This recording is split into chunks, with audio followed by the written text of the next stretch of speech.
Hey guys, welcome to your very first tutorial of HTML series. It is an introductory part of this series. Now in this video we will talk about the theoretical approach of HTML. Now the first question arises in the mind that what is HTML? As you see here, the definition says that HTML stands for hypertext markup language, which is used to make websites or web applications. Simply we can say that it is a type of markup language that is used in website development. Okay. Now 2 points should be noted here, that what is hypertext and what is markup language. Let's see here what is hypertext. The definition says that hypertext is a text which contains a link to other text. Simply you can say a type of link that is linking to another document. But we can say in another way also that it is a type of text but it has some functionality, that when we click on this text it will refer us to another page or document.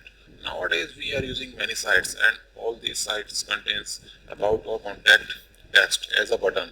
So when we click on about, or it will open about page. So it is working here like a hypertext, or you can say also it hyperlink. It is also known as hyperlink also. Okay. Now the second term is markup language. Let's see here what is markup language.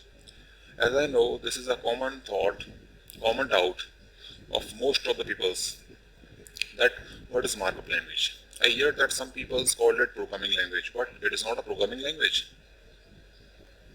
Guys, it is not a programming language, it is a markup language. First see definition, what it is saying. Markup language is used to control the presentation of the data, like representing structured data in a manner. Whereas programming language gives instruction to a computer and used to make programs. Okay. Now we will take an example to understand this concept. Let's suppose a car.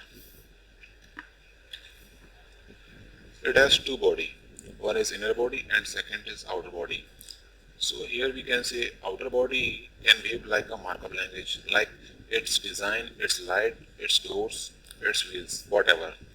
And inner body engine, like engine, called programming language. Because when we use its outer body, then after inner body will work. Like when we move the key, the car engine will start. So as website has also two parts like this, front end and back end part. The front end made up of markup language and back end made up of programming language. In later tutorials we will talk about front end and back end part in detail. One point is also that markup language cannot do calculations like subtraction, addition, but programming language can do calculations like subtraction, addition, multiplication.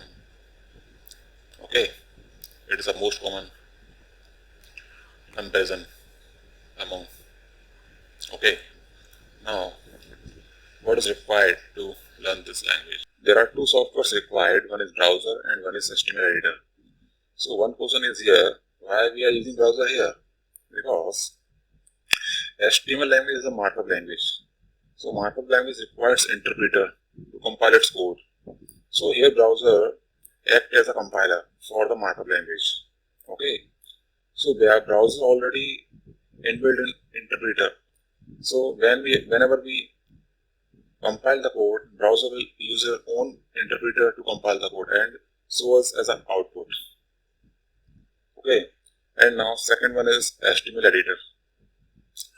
HTML editor is nothing but like a simple notepad that we are using in Windows, but it is different from that because it gives an attractive way to do a task. Okay, in later tutorials we will see about how to download HTML editor and how to install it. Okay.